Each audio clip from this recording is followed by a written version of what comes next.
नमस्कार प्यारे भक्तों, आषाढ़ मास के शुक्ल पक्ष की एकादशी का ये दिव्य दिवस देवशयनी एकादशी के रूप में समर्पित है। यह व्रत भगवान विष्णु की कृपा प्राप्ति तथा चातुर्मास आरंभ का प्रतीक माना जाता है।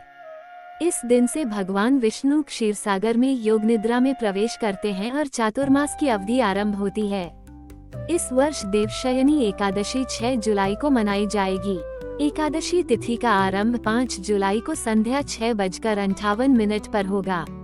तिथि का समापन 6 जुलाई को रात्रि 9:14 पर होगा। प्रातःकाल सूर्योदय लगभग 5:15 के समीप होगा। पूजन के लिए श्रेष्ठ समय प्रातः 7:13 से दोपहर 12:26 तक का होगा। इस दिन प्रातः ब्रह्म मुहूर्त में उठकर शौचादि से निवृत्त हो शुद्ध जल से स्नान करें। पीले स्वच्छ वस्त्र धारण करें। पूजा स्थान पर भगवान विष्णु की प्रतिमा या चित्र स्थापित करें। तुलसी पत्र, पीले पुष्प, चंदन, अक्षत, दीप, धूप और नैवेद्य अर्पित करें। गंगा जल से भगवान को स्नान कराएं या जल से अभिषेक करें।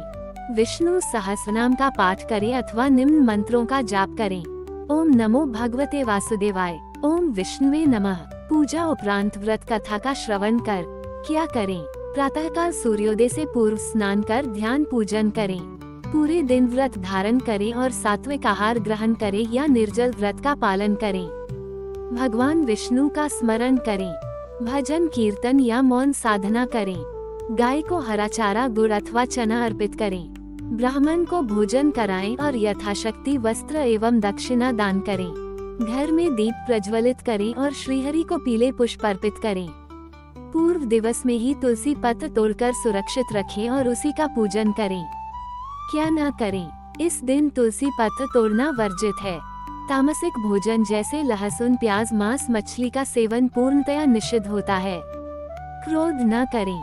मिथ्या भाषण और निंदा से बचें। झूठ, कपट, लोभ और विषय वासनाओं से दूर रहें। शयन में विलासिता या रतिकर्म वर्जित है। बाल कटवाना, नाखून काटना तथा तेल मालिश भी वर्जित माने गए हैं। विवाह, गृह प्रवेश या कोई नवीन कार्य आरंभ नहीं करना चाहिए। व्रत पारण। एकादशी तिथि के समाप्त होने पर द्वादशी तिथि में व्रत का पारण करना चाहिए। इस वर्ष पारण का समय 7 जुलाई को प्रातः 5:29 से 8:16 तक रहेगा।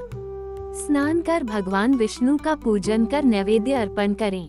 तत्पश्चात अन्न जल ग्रहण करें। फल और महत्व। इस व्रत के पालन से पापों का क्षय होता है। देवशयनी एकादशी व्रत के प्रभाव से आत्मा शुद्ध होती है और चित्त स्थिर होता है। यह व्रत मोक्षदायी माना गया है। अतः श्रद्धा, संयम और आस्था से व्रत का पालन और चातुर्मास का शुभारंभ पवित्र संकल्प के साथ करें। जय श्री हरि।